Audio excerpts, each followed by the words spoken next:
What's up, guys? I'm going to give you a quick take on some matchups tonight that I was really interested in. One of which is that new Brazilian player, the sensation, probably butcher his name, but Fonseca. He's playing Sonego tonight, the Italian kid. And, this kid is definitely a real talent. He does have a huge weakness, though, that I don't think Rublev has capitalized on a lot. And one of which is, the serves, they say, go out wide to the forehands most of the time. I think 80% of the time to set up your next shot, change it up with the backhand. At least that's what the numbers are saying statistics-wise. Well, if you watch Fonseca's return, one of his weakness on the return is definitely that backhand side. He tends to chip it a little bit more, block it short. And one of the things that Rublev isn't comfortable with is going in as much. He's really an aggressive baseliner, hitting those big shots from the back of the court. When you watch Sonego play Wawrinka first round, you see he adds in a little bit more serve and volley. He likes going to the net. He's quick. I think that's going to give Fonseca a lot more trouble in this round. And I see it going either Sonego's way 4 sets or 5 sets to if the young kid, Brazilian kid, finds a way. I'm going to see it going 5 sets for him or 4 sets to Sonego.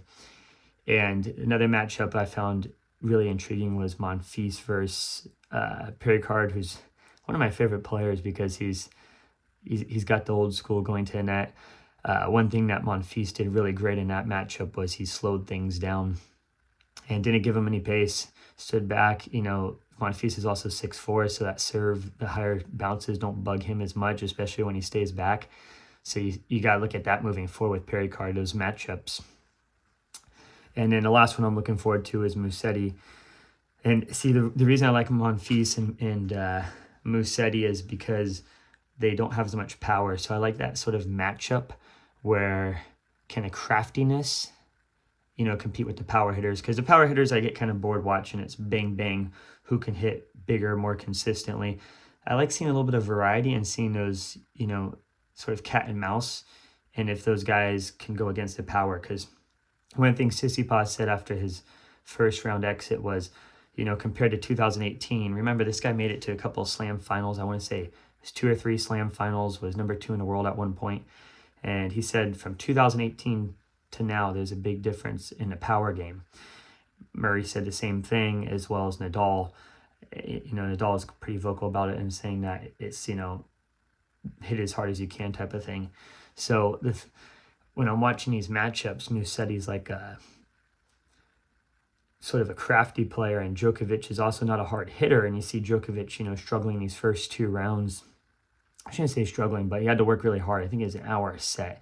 Even in this last one, and the qualifier took a set off of him. And, these guys are a lot more steady. They do have a little bit more firepower, but I also think these guys, the old guards, are slowing down. I just didn't see that footwork. And you can't count Djokovic out because, he might just raise it up another level next round. He's done it time and time again. But he just looked a little slow, slicing, getting to just lunge slice balls that normally he gets to in plenty of time. And you kind of saw that with Wawrinka when he played Sonego first round. Here's this amazing point by Sonego. It's just if you think about both players are very similar, right? There's not much difference, and these young guys are able to use that speed to get one more ball back and flip the script. So these older guys have to hit more of a quality ball. If they mess up just once, now the script is flipped.